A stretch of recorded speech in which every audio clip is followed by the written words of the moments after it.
Here we are again. Welcome back to the third RecapTV of Arctic Frontiers 2024, Actions and Reactions, Global Actions and Arctic Reactions.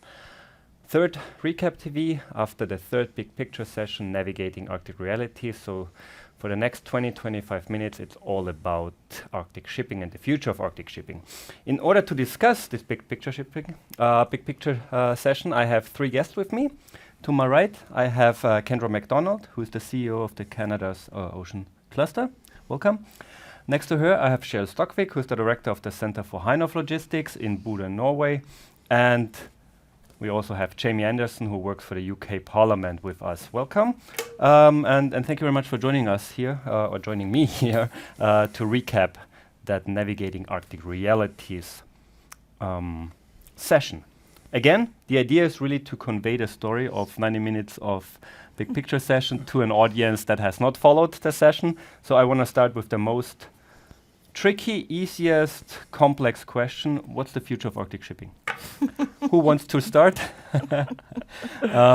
We all know how complex Arctic shipping is. I mean, a lot of people think about Arctic shipping as trans-Arctic shipping from Asia to Europe and vice versa, which I guess is the hot story out there in media. But of course, Arctic shipping is very much about fisheries, cruise shipping, etc., etc. So maybe I start with you, Kendra. From a Canadian perspective, keeping in mind what we have heard today from policymakers, from other stakeholders, what is the future of Arctic shipping? And where's the big gap infrastructure-wise? Or what is the innovation that can bring us forward to whatever forward we think is needed? Yeah, I mean, I think based on the discussion that we heard, the future is a bit unclear.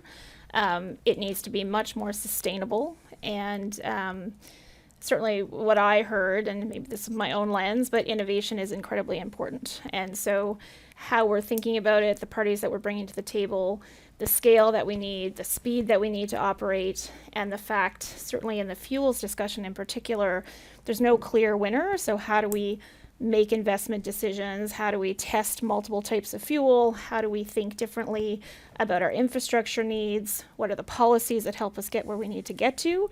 But we know that the ice is melting. We have vulnerable ecosystems.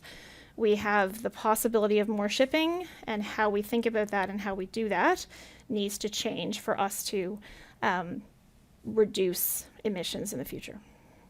Kjell, what would be your 2 cents from a Norwegian perspective? I mean, you heard our state secretary during the sessions. She mentioned that 80% of our Arctic shipping takes place in the northern waters around Norway. So we need to have regulations. We need to have system in place. We need to have the infrastructure. So Norway will, of course, take lead, but we need more efforts to pull all this together. We need to have, like some of they said in the panel, good legislation. We need stakeholder engagement, and we need to agree upon what type of fuel and regulations we need for the future. At the moment, these processes in IMO go very slow, but everything is around that. Do we manage to get this legislative piece together? Then this will move a bit faster. At the same time, you have the neighbors like Russia still operating and driving actually the Arctic shipping now with this big traffic around the northern sea route, and that's increasing. We're still buying, LNG in Europe from this area. China and Russia now we see using that as a new corridor. This will just increase, I think, from the Russian side. So, yes, infrastructure, legislation, and like you mentioned, try to find solution now that can be used. I mean, there is a lot of technology. We heard it today. All the panel, there is a lot of existing stuff, but nobody is afraid to take the step to put it together. So we need some push here. I'd like to come back to that point later on. But first, Jamie, we had a representative from Aberdeen, the Port of Aberdeen, so there is a clear interest in Arctic shipping also from a UK perspective. But how do you perceive, when you talk to policymakers in the UK, how do they perceive the future of Arctic shipping? I think just to echo those 2 points there, there wasn't one silver bullet, certainly, and I really liked the range of people on the panel from a commercial policy ONG background. I thought NGO, you've got a real you've got a real mix of opinions and thoughts, which is a positive, but it also shows the difficulty in finding those kind of solutions. And I like that discussion around how the Arctic should be this learning area, not just because it's so immediately impacted, but because I think it's so visually impactful. The loss of sea ice is such an easy way to visually explain climate change to people. So, but that idea that we should just be focusing on fixing Arctic shipping or making Arctic shipping better, I think that's, that it should be something that helps lead a wider discussion. For the UK, shipping is vital. We are a maritime nation. It's completely intrinsic to who we are, who we always have been. And I think the change in Arctic exceptionalism has refocused the UK on just how important the North is to us, and why we should care, and why we should be a part of this discussion. So for me, it comes from legislation entirely. It frustrates me, the lack of legislation driving the change, because I think to ask businesses or to ask industries to change themselves is is basically impossible. So unless there is economic benefit, I feel like if you don't drive those decisions, if you don't make people do it, then it won't happen. And I thought really from Aberdeen Port, which is a wonderful facility, almost entirely based around oil and gas, but actually, as he said, there was 2 out of 55 ships in Aberdeen this morning that are using a non-biofuel or a more greener fuel. As a commercial entity, it's not viable for them as a business to base their business around 2 ships. So you need to either make it more tax efficient for those companies to change, or you need to give them more stick and make it so that they make that change, so then businesses follow.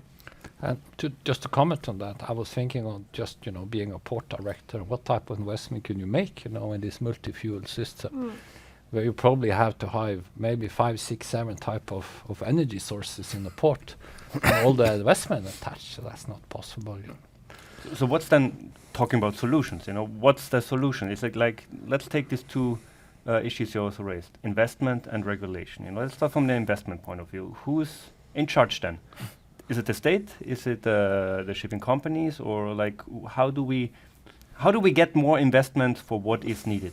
Well, so I think regulation is part of that, right? So if you force it, I think we heard 2 different speakers talk about, I think one talked about, the CapEx, when they looked at new versus old, they actually invested in old because it was actually a more cost-effective solution. So how do we change that?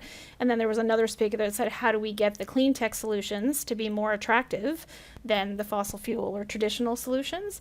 And so regulation, some of the different discussions around the tax system, how do we actually put either disincentives or incentives to actually encourage the types of investments that we actually need? And then I think, again, there was a lot of discussion about some of these technologies already exist. So how do we encourage, I think one of the speakers said, there's a whole compendium of these technologies that are already in place. So how do we collaborate and actually make folks aware of some of these more cost-effective, because if you're not trying to build something new, it already exists, chances are that is a more cost-effective solution that you can try to implement. Another way also is to set up these projects of green corridors that we see coming, where you have an area where you can both stimulate all the players, but also, give tax incentives. We can use special ships. We can test it over distances. We need the cargo owners. We need the customers. Everybody has to be engaged in this, because this is going to cost. And if you want to sit on your phone and order everything from China cheap today using big container ships, that's not going to be sustainable in the future. So also the customers has to take part in this development. It's going to be tough. That's a very and also point, and another thing when it comes to like Aberdeen was up, when you do this, you also need to look what type of energy sources are going to produce this new green solutions, which is also energy demanding. And so you need to define a way that this is quite holistic to make it sustainable. And that's a big discussion that goes on now. And that was also discussed in the panel, that there are various fuels needed for various kind of shippings, needed for various kind of Arctic areas. And I think that's an interesting story that we could tell also via RecapTV here, that you have those various fuels. Do you want to maybe follow up a bit on? Yeah, I think there are many solutions that could be possible. And I think the piece for me that's missing a little bit is we are so habituated now to ordering things from China. My little boy's asked for a pet seal, a fluffy pet seal, not a real one, from Norway. And I bought it off Amazon, and it will be there by the time I get back to the UK. And that you were so, our habits are so set now that I think asking customers to change is the wrong way around in some ways. It's the making it more efficient in the very short term, I think, is one area that, for me, we don't talk enough about, because we want to talk about when everything is gone and changed. And if anything, the situation in the Red Sea with the increased fuel costs based on extra distance, suddenly I hear shipping companies talking about making fuel efficiencies because they're now it's a necessity for them. And I wonder sometimes why, when we've seen how much efficient cars have got, planes are getting, and I know that ships are getting more efficient, but it seems that there hasn't been that drive to make what we've got better whilst we're looking at the 10 other different types of fuel that require huge infrastructure change and technological leap. So I think we're looking at the 2040, 2050 solutions, and I can't remember his name, but there's a very good chap who came up with, he said, we used some existing technology and created fuel efficiencies by 50% just by putting it into existing engine systems. And I think there's got to be more development in that, in the immediacy, because... Why do you think there's no drive for that? Kendra? So I think adoption is a bit of a challenge, right? So there's a number of solutions in terms of operational efficiency. They didn't really talk about artificial intelligence, but there's a lot of manual processes, and so being able to automate that, being able to understand it better, reducing how much the ship moves in terms of optimizing for weather, optimizing for port availability. There are so many different pieces that we're starting to see, but what we hear is it's difficult for the technology companies to get the right audience, to find the right people. These are large organizations, and so again, how do we get that collaboration in terms of the companies being willing to embrace the technology? So I think that's a part of it, and I liked also the speaker that talked about there will probably be different fuel solutions or power solutions for different types of ships, right? So electrification will work for some, but not all. Hydrogen might work for some, and so ammonia, like all of those different solutions may have a place. Wind, I think, was another example. So they all have a place. So how do you get, again, that match between the right solution to the right companies? And part of that is having the conversation and being open. And that's what we hear, again, from our technology companies, is it's a struggle just to get the audience. But would you then agree that the statement made that there is actually not a first mover advantage, but maybe a first mover disadvantage? Is that a correct assessment, or was that a correct assessment? Well, that depends. I'll give you one example. You mentioned wind. We were involved in one project where we used this new wind sails, which is quite old technology. And many of the participant shipping companies, ship owners involved in the project, was a big EU-funded Interreg project. They saw suddenly they can save 10% fuel just in 1 year. And they were all on board. The next year they save even further, So that means that by using this, that was a very low-hanging fruit. And the return on investment was under a year for them. I mean, if you can just get out some information that this is actually a good economy, this is also emission reduction. And so this how do we get them into that track? But show the point you gave today is get the information out. Get information out and stimulate this type of short-term efficiency that can give short return on investment. And the storytelling. How do Yeah, we so- to your point, how do we get the stories out? And I do wonder as well if shipping has been under the radar for, apart from those who've worked or been involved in the shipping industry for a long time, some longer than others, that it's been this sort of hidden, because as you said, we're just so used to our telephone. Very traditional. Button. You know. Yeah, here it comes. Yeah, I think there's been this huge underestimation as to just what keeps everything going. And for some people, it was only really COVID where suddenly the ships stopped coming, and then Then you started paying attention to supply chain. and people started looking at supply chains, Yeah. and therefore I wonder if the shipping industries haven't had the same level of push as, say, aviation or other areas of transport, because the ships are they're just doing their thing. They're just turning up, they're leaving, they're turning up, they're leaving, and they're so and the systems we've got are so efficient broadly that we don't even notice it. And so, like you were saying, or you both saying, I wonder if there's not been that same market push, that consumer push on the shipping agencies to change as there has been on some of the other areas, which I think we should try and.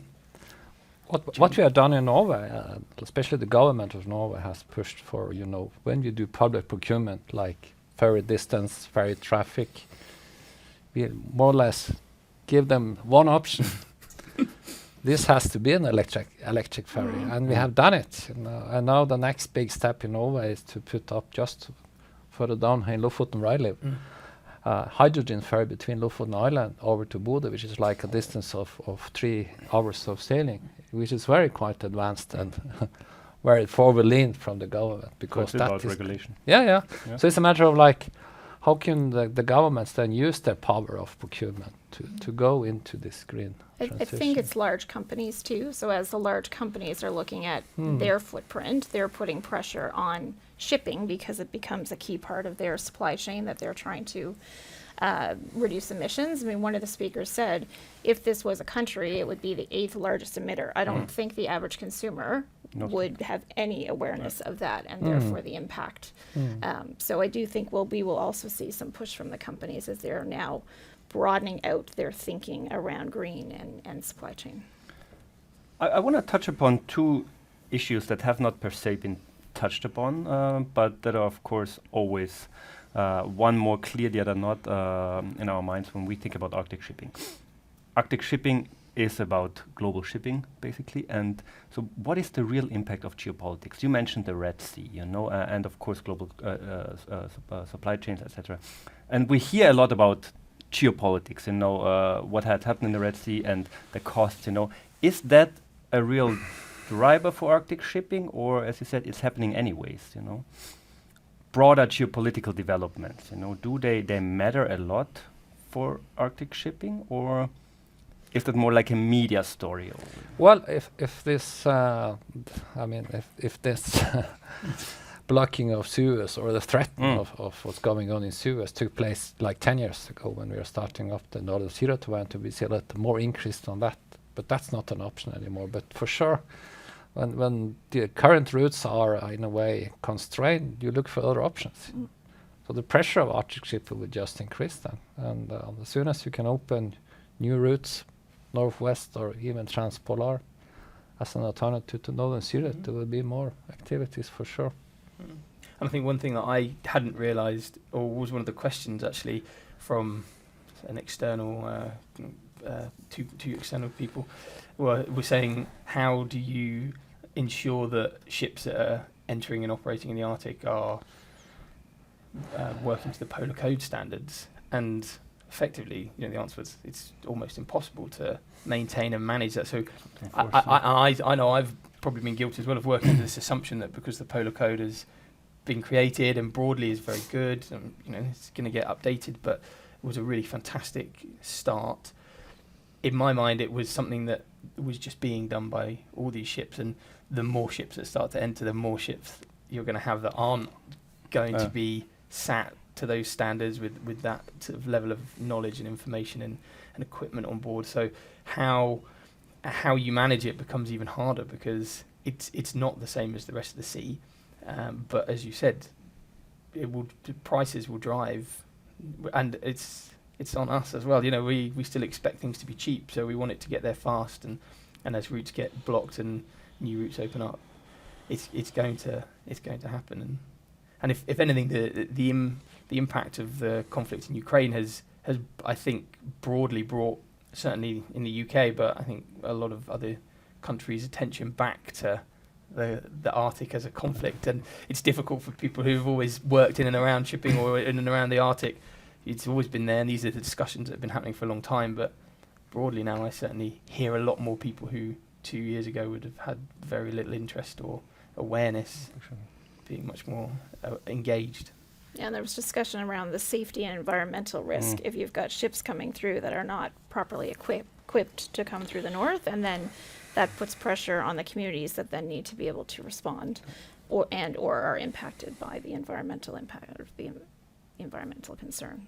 Yeah, and that's a good transition to the other point I have that wasn't raised here because the focus was more on innovation and technology, the role of insurance companies. You are from the UK, and I mean, that's what you often don't read about, what is the role of insurance company when it comes to especially trans-Arctic shipping, but I guess also other parts of shipping. So in the UK, for example, I don't know, do you live in London? Yep. So then you have a few insurance companies there. I think we have 7 of the 8 major P&I clubs in there. So what is the Arctic discussion in those companies? Because they are essential to carry the risk to some extent. Yeah, and I think they are very, very aware of, as you said, the lack of facility around search and rescue, around salvage, the impact of an operation in anywhere across the Arctic. We look at the cruise ship that grounded off of the east coast of Greenland last year, and the nearest vessel that could help was 2,000 kilometers away. These are the realities, and for shipping companies that broadly are used to working in very busy, congested areas where there is always support, you have centuries of maritime structure and infrastructure, it's a completely different mindset. And because it's been so specialised from an insurance point of view up until this point, actually, I don't think there's been a broad awakening as to what is needed, and it will be very, very expensive. I think we only need to look at the insurance prices with the Red Sea blocking, the route. It's almost impossible to insure a ship out through the Red Sea. So I think the same thing potentially will happen. But what we have seen working a bit with insurance companies, especially now lately with the Lloyds, is that they're very keen to contribute at least to both policy to see how we can do this in a safer manner. So that's a new engagement. So they're actually going to support University of the Arctic and other partners of us in this, more science, more knowledge, and to reduce some of the risk. Kendra? Nothing else to add. No. All right. Okay. I just add one more thing on that. It's a really good point, because actually the insurance companies can be, if you advocate to them for the reasons the Polar Code is important and that you need these special provisions, they are a key part in ensuring that shippers and companies maintain those standards, because if they say we won't insure you if you can't pass out audits, then that becomes one of the ways to maintain those safety and security levels. So but also UK Parliament. I mean, UK has always been a very big provider of funding to research in Arctic issues. I've been in the lead for years. So for them also to direct more of that research from health and climate over to this type could be very good. Yeah, I'll work very hard. That was a clear call.